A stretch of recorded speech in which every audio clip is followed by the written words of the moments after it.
Defensa Nacional. La siguiente lámina, por favor. Por supuesto que el proyecto Tren Maya se constituye un detonador de desarrollo interregional de gran impacto, no solo como una fuente de empleo, sino también como un impulsor del desarrollo tecnológico del sureste. El funcionamiento eléctrico del tren, como ya lo explicó Maite Ramos, representa una infraestructura con elevados estándares de calidad y eficiencia y posiciona a nuestro país en un primer orden en la operación de sistemas ferroviarios modernos y altamente eficientes. La infraestructura eléctrica del Tren Maya demanda de profesionales y profesionistas en sistemas ferroviarios y también en sistemas eléctricos tan complejos como los que se han explicado. Por tanto, la Secretaría de la Defensa Nacional ha iniciado a través de la empresa Tren Maya una intensa campaña de capacitación y adiestramiento, tanto a nivel nacional como internacional, en diversas entidades y organismos educativos internacionales y en particular con entidades especializadas como el Centro Nacional de Control de Energía y la Comisión Federal de Electricidad. Además, la Secretaría de la Defensa Nacional ha firmado acuerdos para la formación de profesionistas de alto nivel a través del CONALEP, en el caso de los estados de la península de Yucatán, y con el Instituto Politécnico Nacional para generar esos profesionistas que demanda esta infraestructura eléctrica. El Tren Maya, por supuesto, ha obligado a estos organismos a modificar sus planes de estudios y considerarlo como un campo de aplicación y mejora profesional para que sus alumnos puedan realizar sus objetivos y desarrollar su vida en el sistema ferroviario. En la siguiente lámina, por favor.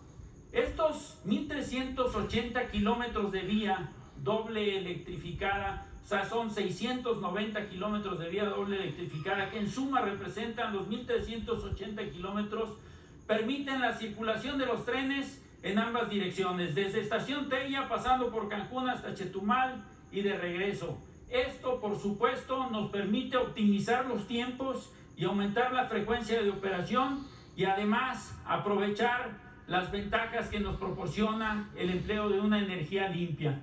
La construcción de la línea aérea de contacto, es decir, la catenaria que ya fue explicada por la directora de Alstom México, está basada en diseños internacionales que están comprobados para trenes de alta velocidad que pueden alcanzar velocidades de hasta 350 kilómetros por hora. ¿Qué quiere decir con eso? Que este sistema está por encima del estándar que requerimos nosotros porque nuestro tren viajará a 160 kilómetros por hora. El mantenimiento de toda esta infraestructura es fundamental porque la catenaria debe de funcionar de manera continua y proporcionar energía para garantizar la seguridad de las operaciones. Para ello requerimos de personal especializado.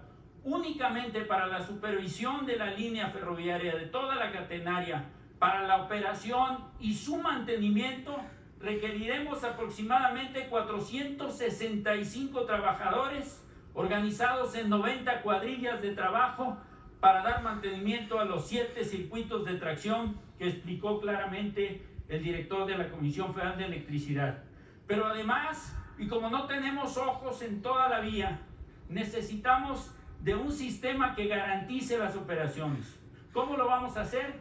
A través de controlar toda esta infraestructura eléctrica a distancia, a través del puesto de control central que estará en Cancún y los puestos de control zonales que tendremos en Mérida y en Chetumal. ¿Para qué? Para que al detectar cualquier desviación o cualquier modificación en la alimentación eléctrica, podamos acudir con nuestras cuadrillas a atender cualquier deficiencia que podamos detectar desde estos puestos de control. En la siguiente lámina, por favor. Por supuesto que la infraestructura eléctrica sí sirve para alimentar no solo el sistema de tracción que ya fue explicado, sino también para la operación de todo lo que constituye el sistema ferroviario.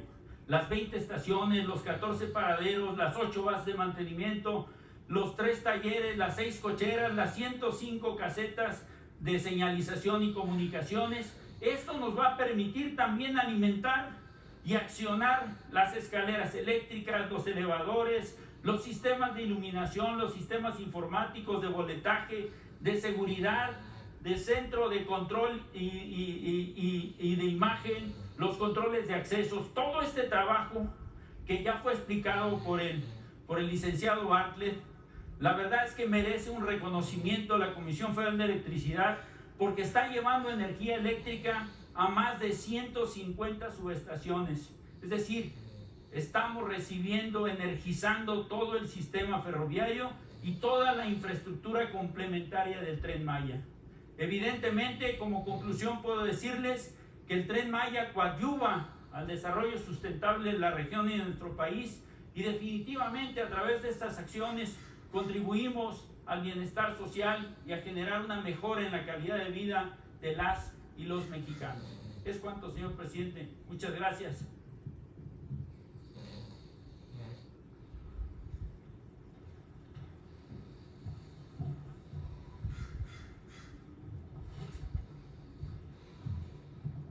Con el permiso del señor presidente, vamos a informar el avance de las pensiones y programas de bienestar en los estados donde pasa la ruta del Tren Maya. Adelanto, gracias.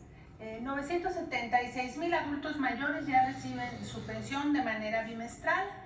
También 166,268 personas con discapacidad están recibiendo ya su pensión también de manera bimestral. En el caso del programa de madres trabajadoras, 13,375 niñas y niños reciben ya su apoyo para su cuidado. En el caso del programa Sembrando Vida, 174,485 sembradores y sembradoras en la ruta del tren reciben su jornal de 6,000 pesos mensuales para trabajar sus parcelas. En el caso de los productores del campo y de pesca, tenemos a 468,167 personas que reciben sus apoyos del programa de Bien Pesca y de Producción para el Bienestar. Adelante. En el caso de los estudiantes, 1,751,000 estudiantes de los 3 niveles de educación básica, media superior y superior ya reciben este apoyo, y también 14,741 escuelas han sido apoyadas por parte del programa La Escuela es Nuestra. En el caso del programa de jóvenes Construyendo el Futuro, 59,326 jóvenes están ya siendo parte de este programa como aprendices respecto a un oficio para que durante un año con un apoyo de 6,310 pesos mensuales. En el caso de vivienda, se han implementado 23,856 acciones en la región, beneficiando a este mismo número de familias.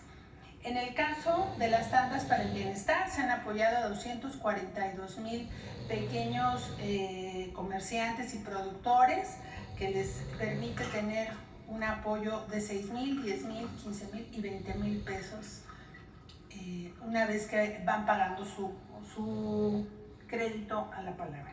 En el caso del Banco del Bienestar, 382 sucursales son la meta por construir en la región, de las cuales 222 ya están en operación, y estamos cubriendo 244 municipios con una sucursal por lo menos por cabecera municipal. Y en el caso del Fondo de Aportaciones a la Infraestructura Social, que son inversiones para servicios como agua potable, drenaje, urbanización, electrificación de las comunidades, se benefician los 271 municipios con 25,840 millones de pesos. En resumen, en la ruta del Tren Maya, 3,9 millones de personas reciben ya un programa de bienestar, lo que coadyuva al ingreso familiar con una inversión de 68,813 millones de pesos. Y tenemos un video para presentar. Gracias.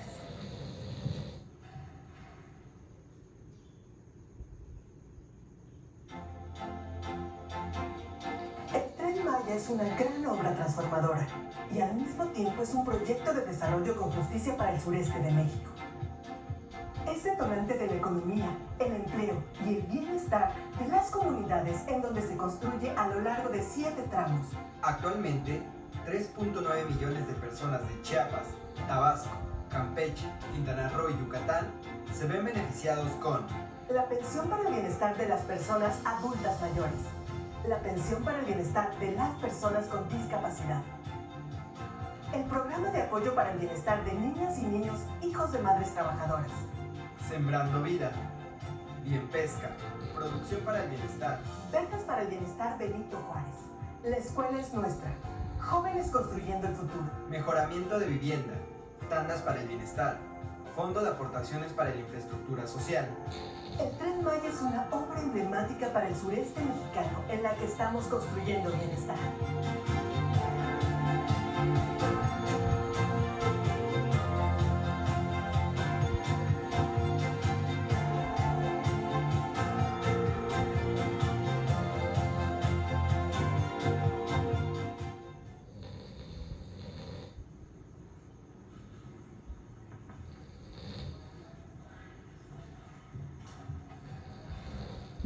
Vámonos por la izquierda. Mande. Así. Quedó una compañera, Elidet.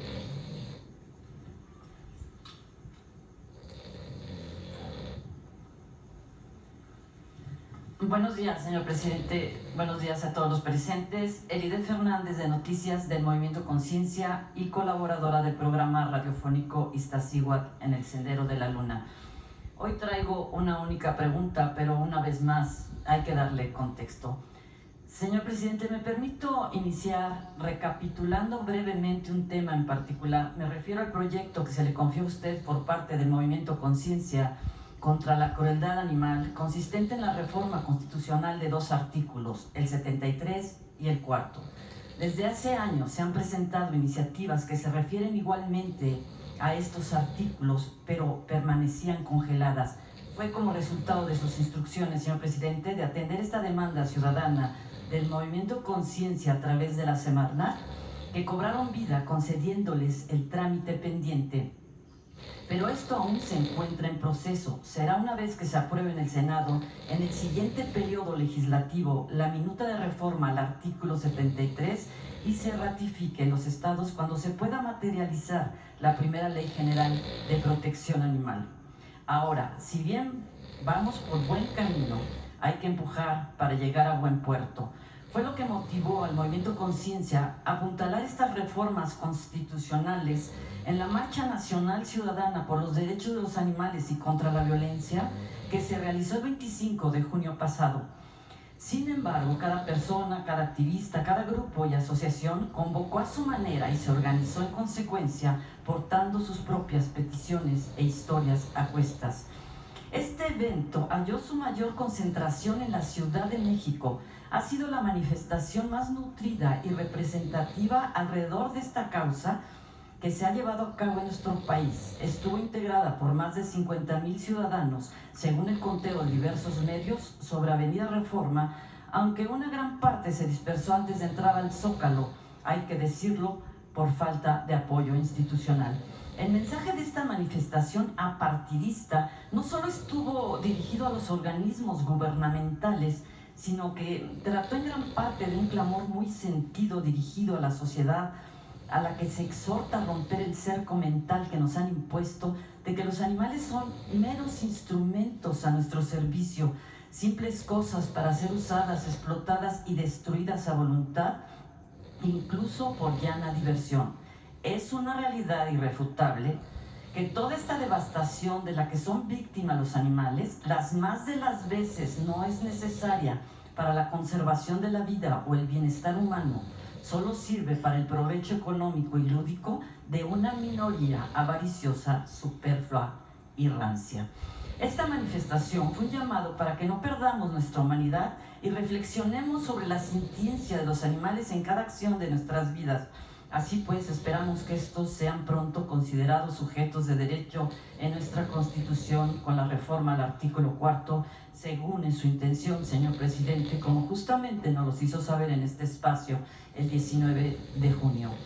Sin duda es lo correcto, máxime si consideramos que en la Universidad de Cambridge, Inglaterra, el 7 de julio de 2012 fue presentado un manifiesto en presencia, entre otros, del renombrado astrofísico Stephen Hawking, donde fue reconocida oficialmente la conciencia de los animales por los más eminentes neurocientíficos cognitivos del mundo en todas sus ramas de estudio. Es apremiante voltear a ver hoy como prioridad el respeto hacia todos los animales, porque más allá de las injusticias que están sufriendo en lo individual millones de criaturas inocentes que forman parte de la biodiversidad, esta hecatombe menoscaba las poblaciones y grupos sociales, pone en riesgo la supervivencia de comunidades, la del resto de las especies y el equilibrio de las poblaciones de la fauna y flora del planeta. En este mismo tenor, el respeto hacia los perros y gatos sensibiliza a las personas. Ellos nos dan la oportunidad de aprender a discernir y nos inculcan valores de amor y responsabilidad desde el núcleo familiar. Lamentablemente, el tratarlos de manera insensible y con crueldad nos formatea y condiciona en la criminalidad.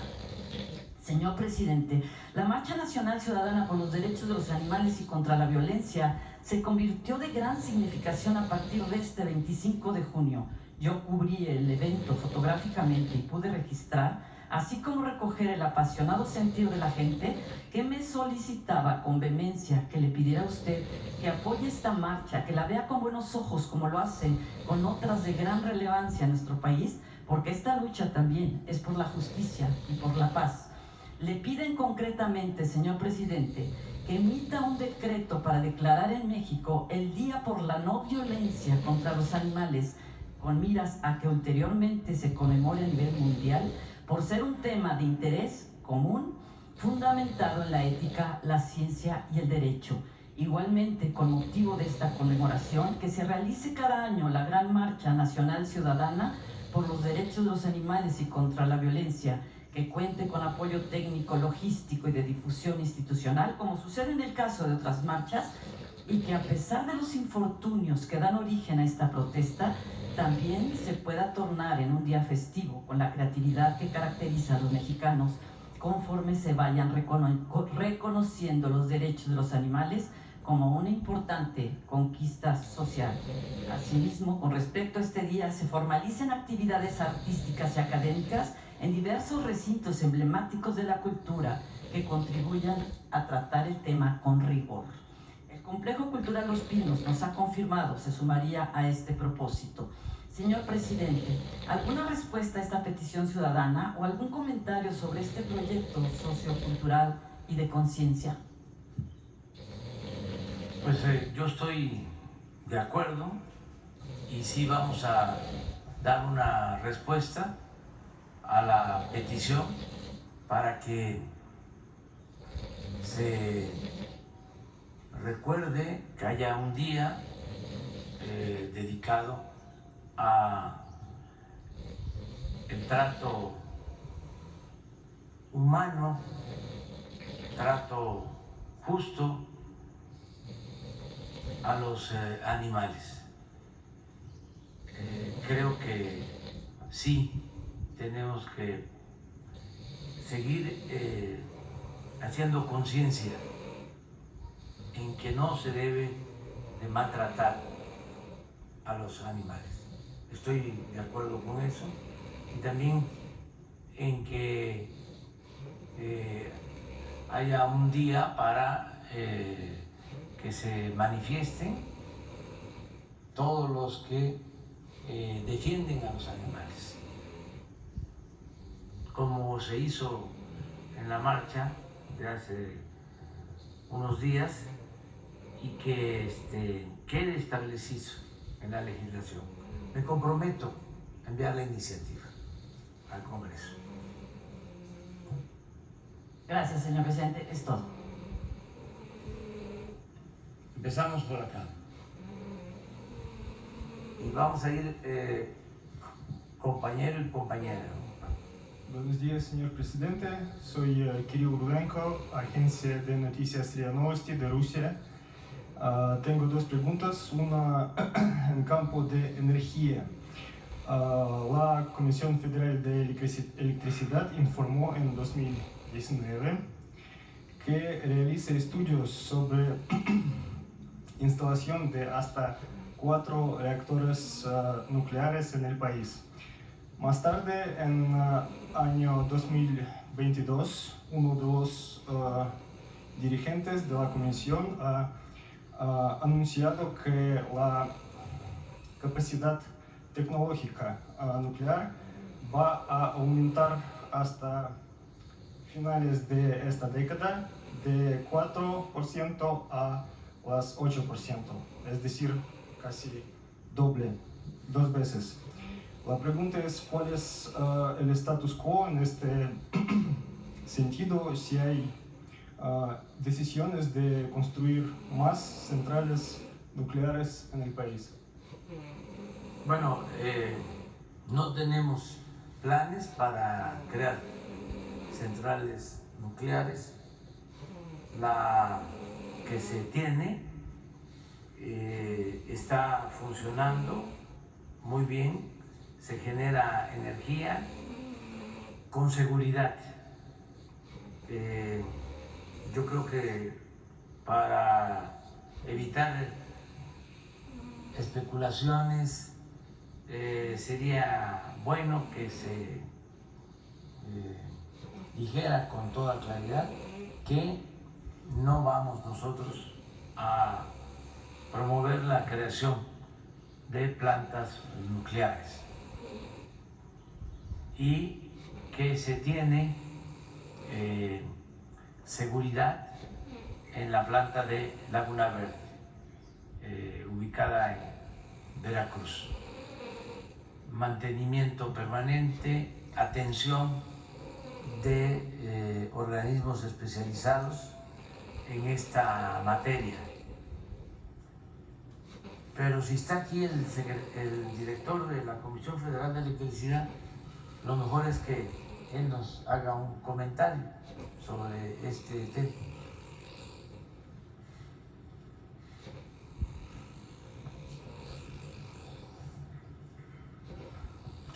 Efectivamente, como lo señala el presidente de la República, no existe un proyecto de impulsar la energía nuclear en México.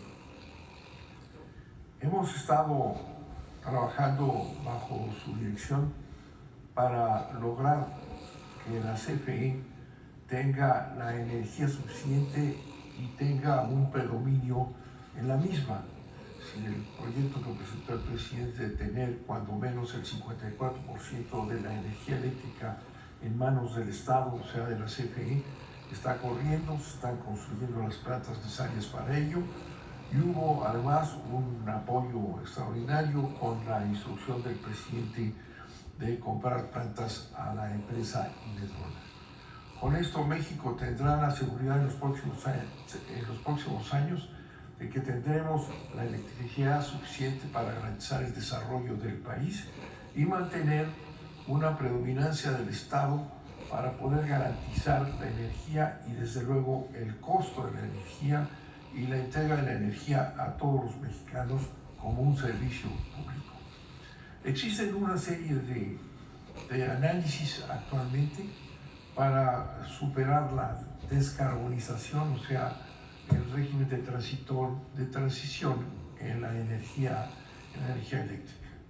Ya el presidente puso en marcha, está por terminarse la planta más grande de fotovoltaico de sol en Sonora, y con eso iniciamos un gran periodo de energía limpia en el país a través de esta tecnología.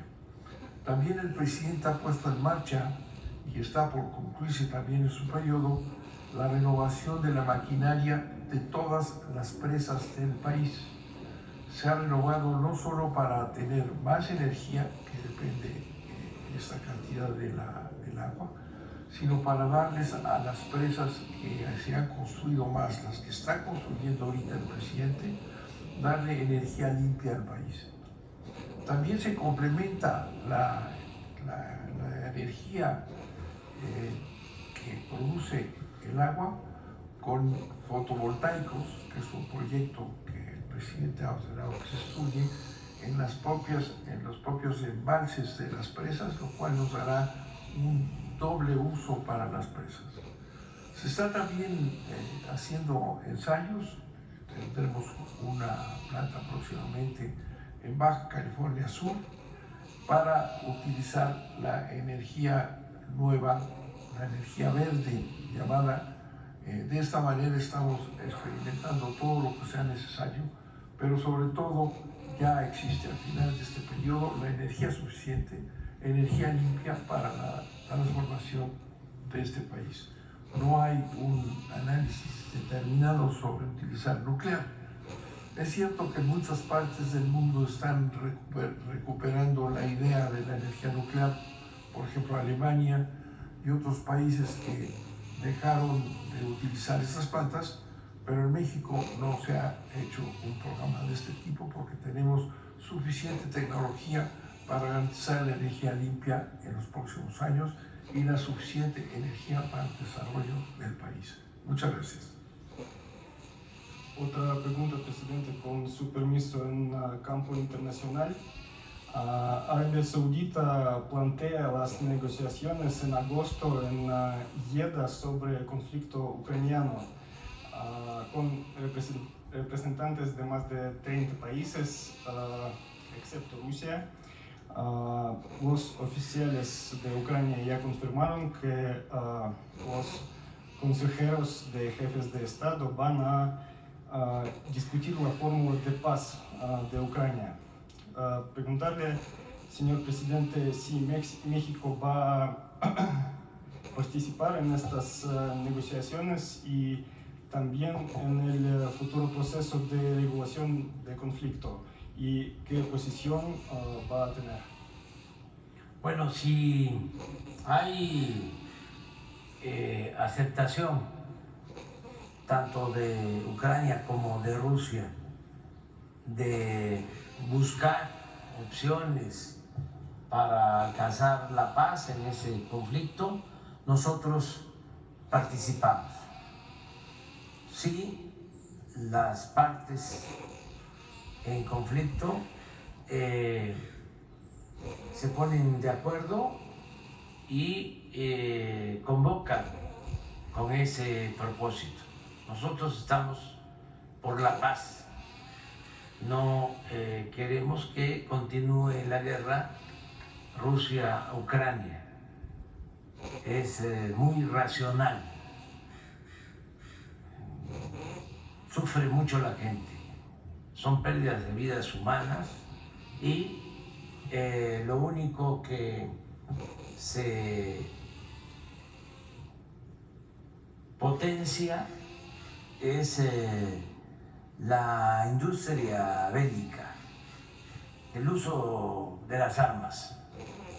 Y nosotros no queremos que haya conflictos bélicos en el mundo. Queremos la paz. Si hay esa voluntad para buscar acercamientos, nosotros desde luego que contribuimos, ayudamos, participamos. La Secretaría de Relaciones Exteriores tiene esa encomienda. Hemos hecho una propuesta para conseguir la paz. Se propone que haya una intermediación del Papa Francisco, del primer ministro de la India y también del secretario general de Naciones Unidas. Esa es la comisión que nosotros estamos proponiendo para que intervengan con Rusia, con Ucrania, con los gobiernos de esos países y se establezca ya un diálogo, se establezca una mesa de negociación para conseguir la paz. No queremos acostumbrarnos a esa guerra que está causando muchas vidas, sufrimientos de la gente y además inestabilidad en el mundo, en lo económico, y en lo político. Entonces sí, estamos nosotros por cualquier propuesta orientada a conseguir la paz en esa guerra.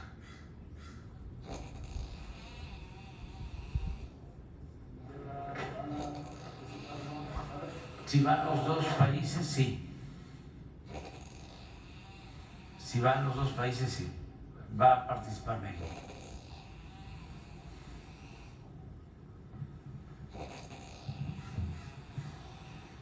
Buenos días, presidente. Hans Salazar de Noticiero en Redes. Preguntarle, mire, hay varios temas que ya se han planteado aquí en temas de jueces, en temas de que han trascendido. Hay otros que desafortunadamente pues no se le da el eco suficiente porque no son mediáticos, porque no son las circunstancias no han llegado a tal grado. Por ejemplo, le pongo el caso de Israel Vallarta. Incluso bueno, pues han ingresado, eso es lo que tengo entendido, aquí a Presidencia, un escrito pidiendo una mesa o una reunión tanto con la Fiscalía General como la propia Secretaría de Seguridad y de parte también del Poder Judicial, ya que la situación del señor Vallarta, que está pues preso y que ya se ha hecho múltiple cita aquí en esta conferencia, pues sigue en mucho riesgo su salud, ya que pues hay una denuncia dentro del propio escrito que le comento, que se le ha estado pues no atendiendo como debería de ser. Su salud va en deterioro, en aumento, deterioro su estado físico, la atención, el medicamento que tiene que ser. Entonces, pues ese es el primer punto. El otro también, aprovechando también estos temas mediáticos, es el de Brenda Quevedo. Preguntarle si la Secretaría de Seguridad también ha puesto atención en ello. Este es un caso que también hemos traído aquí, no solo yo, compañeros también, sobre el caso de Isabel Miranda de Wallace y bueno, la acusación del secuestro de su hijo, que ha sido muy polémico. Eso ya no lo voy a volver a citar, pero que incluso hay una recomendación de las Naciones Unidas, también aquí se ha citado, para revisar su asunto, porque incluso hay una acusación, se señala directamente a la señora de Wallace de tortura contra esta persona que pues es víctima.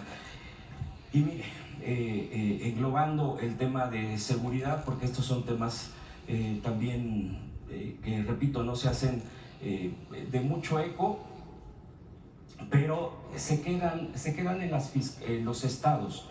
Le voy a poner un ejemplo. El tema de en Morelos, el fiscal que incluso lo está defendiendo la Suprema Corte con sus argumentos y que se ha cuestionado desde aquí mismo, desde la presidencia, sobre el actuar de este fiscal allá en Morelos.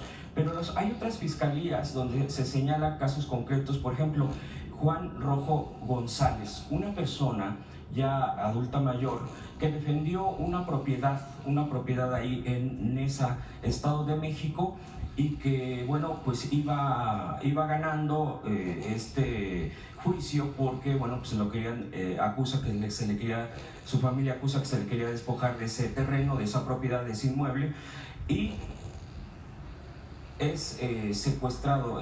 No quiero utilizar la palabra que comúnmente se utiliza cuando la mafia, hablando en términos generales, pues desaparece una persona. También está el caso de Mauricio Gutiérrez López, de su hija, que fue asesinada, y bueno, se señala incluso a gente cercana a su hija que fue, y que también cité ese caso, que sí se ha hecho el acompañamiento de la Secretaría de Seguridad, pero en la Fiscalía de Querétaro, a pesar de que ya se reunieron a partir precisamente del planteamiento aquí, presidente, se niega a entregarle la carpeta. Entonces hay ese caso. Otro de fiscalía que, bueno, pues también no avanza, el caso de Jesús Ríos, asesinado en Copala, Guerrero, también lo cité aquí, y desafortunadamente no hay incluso ningún acercamiento con la familia. Yo entiendo que hay bastantes casos, bastantes tareas en torno a estos temas, presidente, pero yo no sé de qué manera se pudiera hacer acercamiento con los propios familiares de este tipo de temas y preguntarle tanto en concreto que si se pueden atender e informar al respecto de estos, como qué opina de las fiscalías, de muchas de las fiscalías. Se ha cuestionado aquí, por ejemplo, la Fiscalía de Guanajuato, estos casos que les comento, y que las fiscalías prácticamente son insensibles a la gente, insensibles a atender, e incluso en algunos casos hasta se les señala como cómplices de los propios delincuentes que cometen este tipo de atrocidades, tanto de desaparición de la gente, o que hay contubernio con las mafias. Y pues usted aquí ha mencionado sobre la iniciativa eventualmente que presentaría antes de finalizar su gobierno para pues una reforma profunda al Poder Judicial, que ese es el otro tema. ¿Usted estaría también promoviendo, por ejemplo, que la Fiscalía General de la República, aunque ahorita no la estoy citando como tal, en alguno de los casos, se pudiera elegir por el voto de la gente y que la gente decida quién llegue a estos cargos, además de los jueces y magistrados, presidente? Pues sí, entre más escrutinio, más vigilancia, más participación haya del pueblo, mejor, en todo. Tiene que haber una auténtica democracia y no quedarnos en la democracia representativa, sino avanzar hacia la democracia participativa. Primero es terminar con la simulación de que domina una oligarquía con fachada de democracia, lo que pasaba en México. Aparentemente vivíamos en una democracia, pero eso era de forma. En el fondo dominaba una oligarquía, era la que gobernaba y se aparentaba de que había una democracia. Eso lo tenemos que borrar, eliminar. Y tiene que haber una auténtica democracia. Luego, que sea una democracia no solo representativa, no es nada más elegimos cada 3, cada 6 años a nuestros representantes y ya. Volvemos a participar cada 3, cada 6 años. No. Que la democracia sea una forma de vida que tenga que ver con los sindicatos, que tenga que ver con las universidades, con la educación, que tenga que ver con la familia y desde luego que tenga que ver con la vida pública en general, todo el tiempo. Y que haya consultas, que haya revocación del mandato a autoridades y que se elija a integrantes del Poder Judicial, a los encargados de la impartición de justicia, que los elija el pueblo.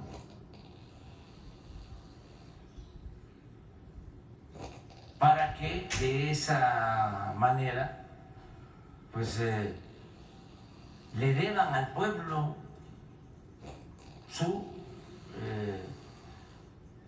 encargo, su responsabilidad y tenga que cumplirle al pueblo, no que los eligen o los nombran grupos de intereses creados, ya sean intereses políticos partidistas o intereses económicos, y a quienes le sirven pues a esos intereses, no al pueblo. Y también buscar que se combata la corrupción en el Poder Judicial y en todos los organismos encargados de impartir justicia, porque hay mucha corrupción en jueces, magistrados, ministros, todo el Poder Judicial. Ahora están completamente descarados, bloqueando todas las iniciativas de cambio, todas, y apoyando, respaldando a la delincuencia organizada y a la delincuencia de cuello blanco.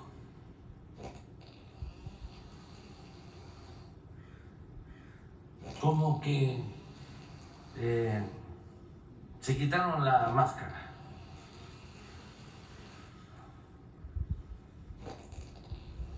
Y enseñan el cobre. ¿Qué hacer ante esto? Denunciarlo públicamente, actuar de manera legal,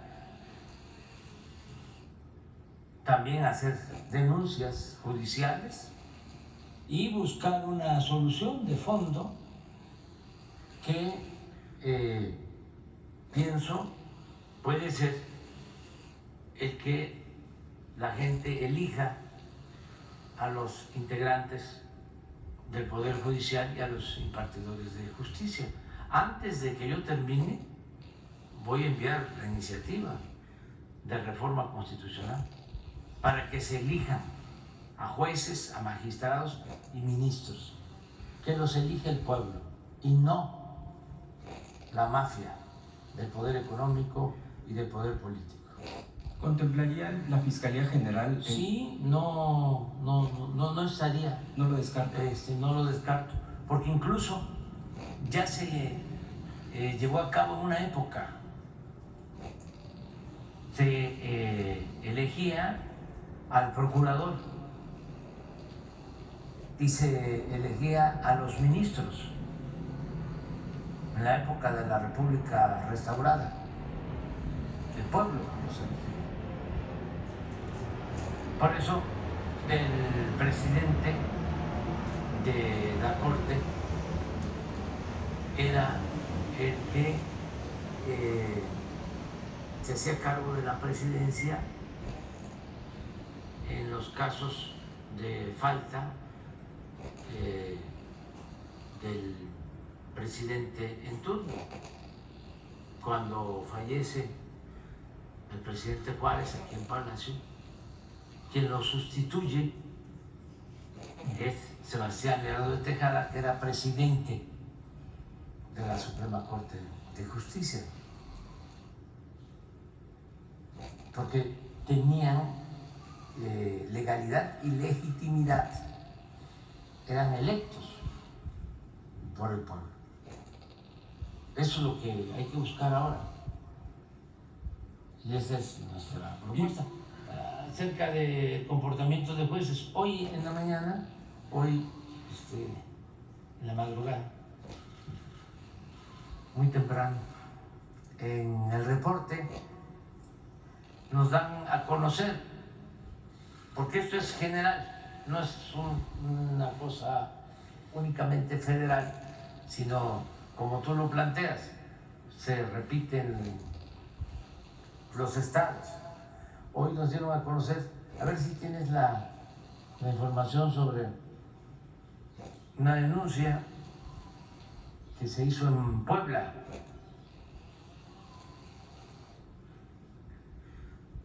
A ver si se tiene el informe de hoy.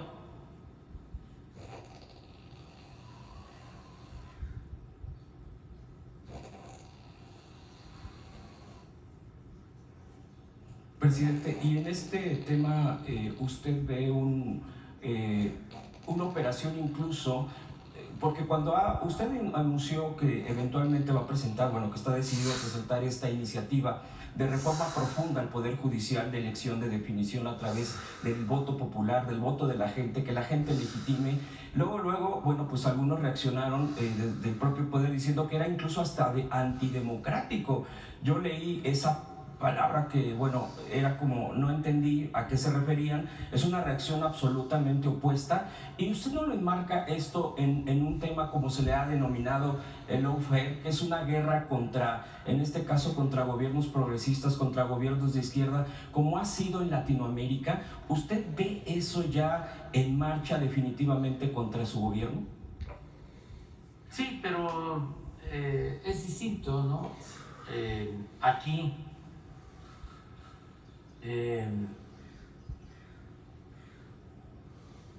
la transformación, el movimiento de cambio tiene mucho apoyo popular, y de eso depende. Pueden cometer actos arbitrarios desde los poderes judiciales cuando las autoridades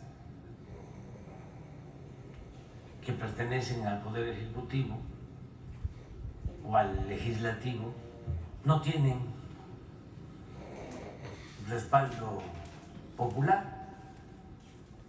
Aquí es distinto. Aquí ya nosotros padecimos de un desafuero, de cómo el Poder Judicial se prestó a una maniobra del presidente en ese entonces, Vicente Fox, que quería desaforarme. Y lo hizo con la complicidad del Poder Judicial en su conjunto, el presidente de la Suprema Corte, todos los ministros, incluso también con la complicidad del Poder Legislativo, una alianza de diputados, senadores del PRI y del PAN en ese entonces, y al final no lograron nada.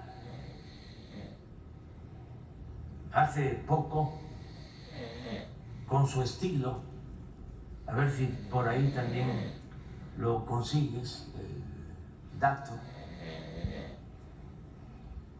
llegó a decir Fox, a ver si para que sigamos ilustrándonos sobre quién gobernó este país,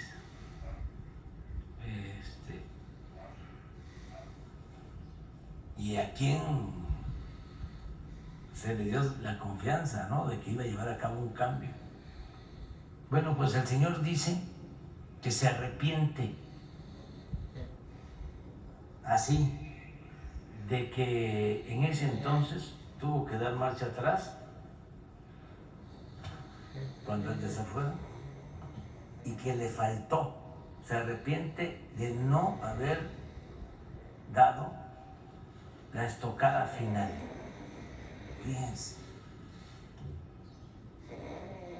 Por eso, el triunfo de la reacción es moralmente imposible, como decía el presidente Juárez. Esas expresiones, ese pensamiento retrógrado. Bueno, el fiscal estatal, Gilberto Higuera Bernal, reveló que se presentaron 3 quejas ante el Consejo de la Judicatura del Poder Judicial del Estado. No es la Judicatura Federal, por las resoluciones de 3 jueces que han liberado a 2 presuntos secuestradores y del ministro de culto, Gerardo Gómez, que abusó sexualmente de un menor de edad en Aquistla.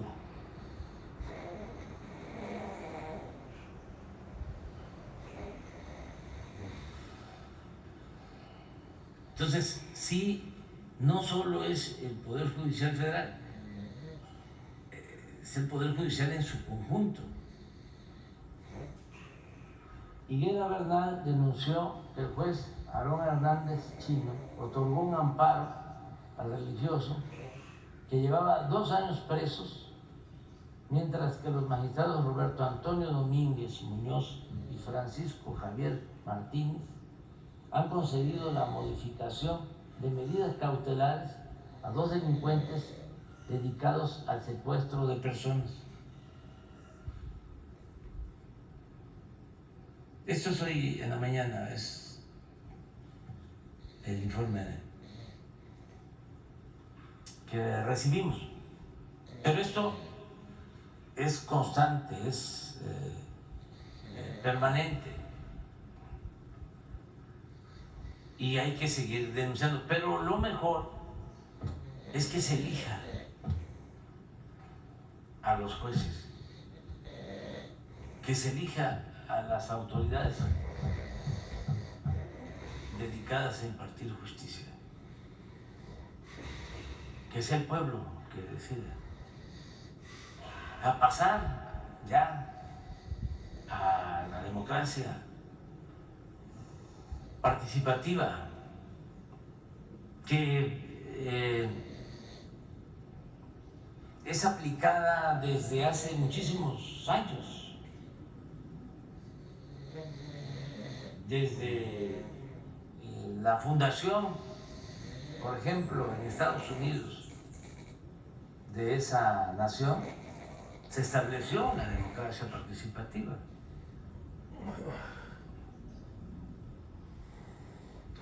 Un escritor, Tocqueville,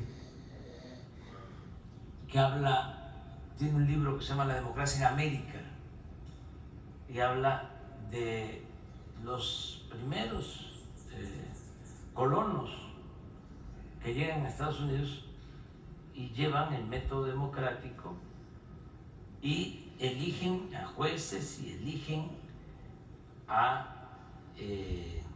todas las autoridades. Todavía hoy en algunos lugares, condados de Estados Unidos, si se va a cortar un árbol en una plaza, en una calle, tienen que convocar a la gente y hay una consulta. Y eso viene desde la fundación de Estados Unidos. Es un hábito democrático. O sea, no es algo ajeno. Es que en la democracia el pueblo manda, el pueblo pone, el pueblo quita. Y hay que mandar obedeciendo al pueblo. Claro, si se acostumbraron a gobiernos de élite, sobre todo gobiernos oligárquicos, pues hasta los mismos abogados que deberían de conocer sobre la importancia de la democracia y saber de las ideas políticas, les parece extraño, o como tú dices, antidemocrático. Lo dijo Diego Valadez. Es una contradicción, ¿sí? Sí. Y Diego Valadez.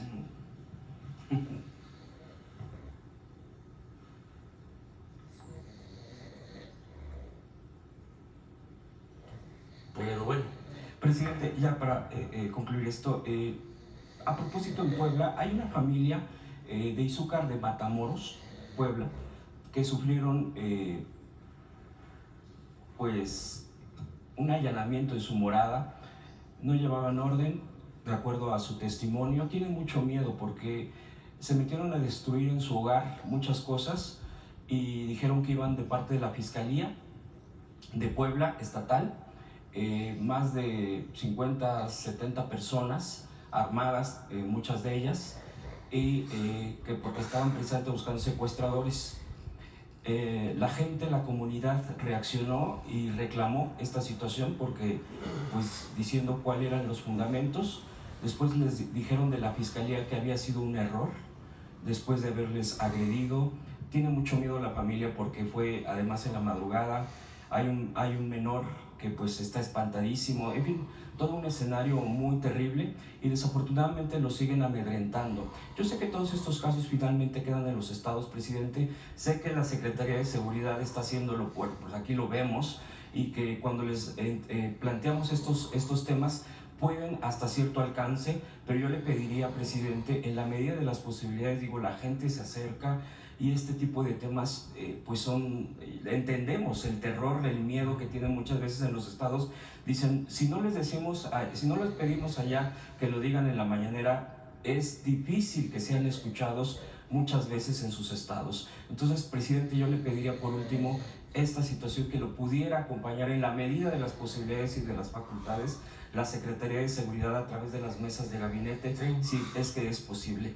Y por último, presidente, preguntarle sobre, también lo hemos planteado varias veces, usted dijo que incluso está en revisión y que aunque lo veía complicado, el tema de para jubilarse, para pensionarse, las UMAS, estos esquemas que son de un modelo que ya sabemos neoliberal y que reducen los ingresos de la gente que ha ahorrado, que ha aportado durante su trayecto de trabajo en tal o cual dependencia o empresa privada, porque también hubo una merma en los retiros, también lo que tiene que ver en el IMSS, en el ISSSTE, y bueno, pues la gente misma no nos ha estado preguntando pues estos temas. Usted dijo que lo iba a analizar, que sigue habiendo una exploración, porque tiene que ver también con que la Suprema Corte, por cierto, fue la que dijo que no se podía echar atrás, echar abajo, mientras ellos sí pueden tener los privilegios de tener, pues ya aquí se ha expuesto, cientos de miles de pesos cuando se retiran y prácticamente viven sin ningún problema. Pero la gente, digo, por el esquema que se ha planteado de las pensiones universales, creo que ha amortiguado finalmente, eso es parte de lo que hemos visto, pero siguen preguntando sobre estos esquemas, presidente. Incluso también aquí en el tema de retiro de las pensiones, uno de los sindicatos, por ejemplo, que también fue afectado, los trabajadores, fueron los del Sindicato de Trabajadores de Electricidad, el SUTER, que fue, y también aquí lo planteé, que se iba a dar una respuesta, ya tiene meses que se planteó aquí, y desafortunadamente no avanzó en nada.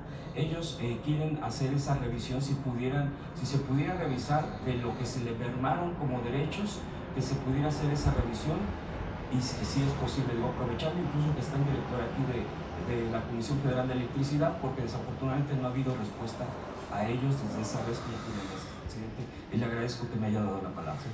Pero vamos a ver, lo estamos analizando. Es una cuestión también de disponibilidad de recursos, ¿sí?, para el gobierno.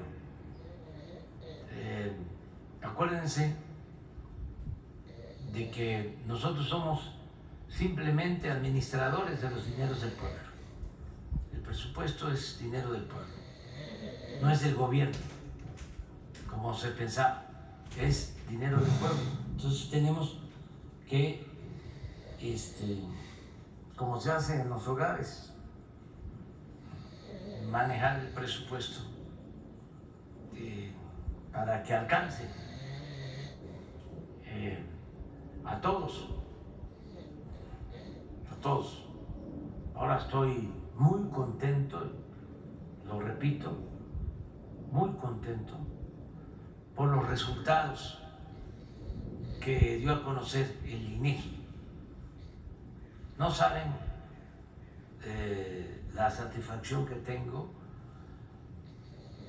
porque una cosa es tener la convicción de ayudar a la gente humilde, a la gente pobre, de llevar a cabo acciones en ese sentido, pero otra es poder comprobar, demostrar que la estrategia funciona. El que se está reduciendo la pobreza y que se está disminuyendo la desigualdad social. Así, que eso es lo que hemos logrado. Porque, podríamos decir, estamos construyendo la obra más importante del mundo, como en efecto la estamos construyendo, el Tren Maya.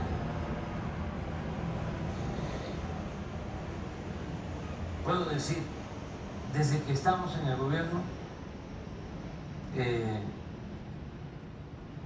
no se ha torturado a nadie, no ha habido represión. Puedo decir también, hemos ahorrado, desde que estamos en el gobierno, 2 billones de pesos. Puedo decir también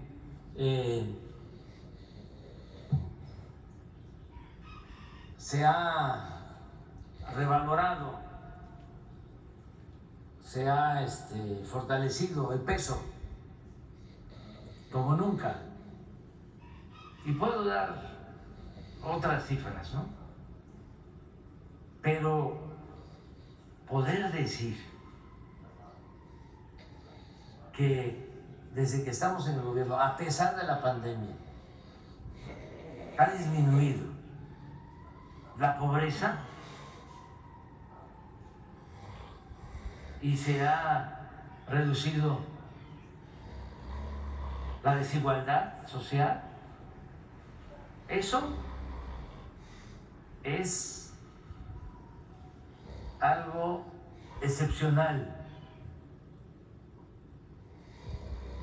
Eso es un timbre de orgullo para nosotros y es algo que reafirma que la política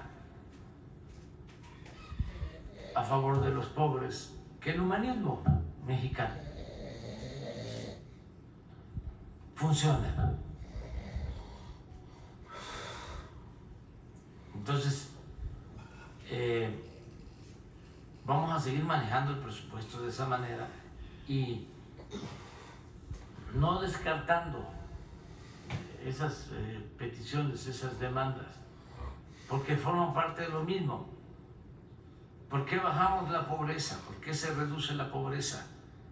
Bueno, porque se aumentaron los salarios, porque los tecnócratas corruptos, conservadores, engañaron de que si se aumentaban los salarios se iba a disparar la inflación. Luego entonces no aumentaban los salarios, al contrario, se redujo el salario del trabajador durante todo el periodo neoliberal. Se redujo en un 70% en cuanto a su poder de compra. Y nosotros ya no seguimos con esta política. Y está demostrado de que aumentan los salarios y no necesariamente tiene por qué aumentar la inflación. ¿Cómo engañaron con ese sofisma? Y así, muchos otros. No va a pasar, pero estamos... Entonces vamos a continuar. Hoy el INEGI da a conocer ya la tasa de crecimiento del primer semestre de este año. 3.6%. 3.6%.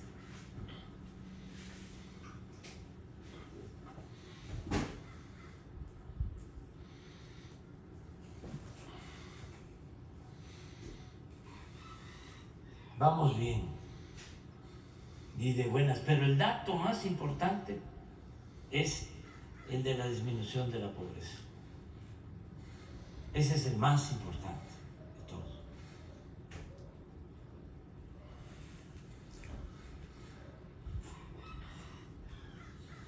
No encontraron a